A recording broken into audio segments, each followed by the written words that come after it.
Hi guys, MrRoflWaffles here. This is the Call of Duty Black Ops 3 live-action trailer called Seize Glory. It's just come out today on the 1st of November, and you can see there, that's actually one of the 5-4 Immortals, or one of the 5-4 Immortals henchmen, something along those lines. They play a key role in the story of Black Ops 3, and yes, this is a live-action trailer. This guy's just called Kevin. He's not exactly going to be central to the plot. That's not the way these live-action trailers work, but there are elements of the game that you can pick out from the trailers, such as one of those things, I believe they're called rats in-game, that are actually going to be part of the game when we play it on November 6th. So you can sort of ignore some of the very Michael Bay-themed action sequences and this sort of thing as well. Obviously, wall running's in the game, that's for sure, but what we should be doing is looking at the bigger picture and saying, okay, in this little section here, if you look behind the chap that's going to be talking to you right now, what's that?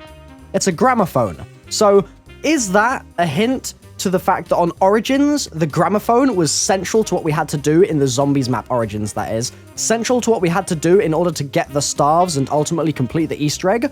Why would they show us a gramophone in a shipping container in this particular environment that is not related to zombies in any way, shape, or form, because the zombies bit happens later on in the trailer? I don't know personally, but I thought that that was extremely strange. This is a little look at some of the cybercores we're going to be seeing in the campaign. So one of them, which we've seen in the past a little bit in gameplay, is this swarm. So you sort of send out a swarm of flies and they attack your enemies, and you've got a similar ability like that in the multiplayer as well, but it's attached to these sort of blobs that you send out of this gun, or you fire out of this gun rather. I do want to say, look at Marshall Lynch's back right there.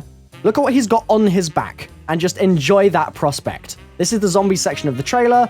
He basically kills the zombies and leaves them all on the floor like that, leaves them as crawlers. Not a lot to make out there as far as I'm concerned. I had a little look and it didn't seem like there was an awful lot. Obviously, Marshall Lynch is holding the dingo. On the right here, we see the 5-4 again. So this is getting back to that campaign focus where the 5-4 Immortals are a faction that are probably going to be antagonists in the story, although we don't actually know that for sure 100% just yet. But they have been mentioned a couple of times in the past, for example, in the viral campaign that Treyarch did a couple of months back for Enhance Yourself for a Better Tomorrow.info, that story written by Michael Rudin. But other than that, we don't really know a lot about them just yet. They do sound very interesting though. Anyhow, Kara drops down and that's pretty much the end of the trailer. Notice the big mech in the background there, looks pretty damn beastly. I'm not looking forward to having to fight one of those things. But anyhow, I have been MrRoflWaffles. Hopefully you guys have enjoyed the video. If you have, then leave a like. If you haven't, let me know why in the comment section down below. And as always, I'll see you next time. Bye-bye.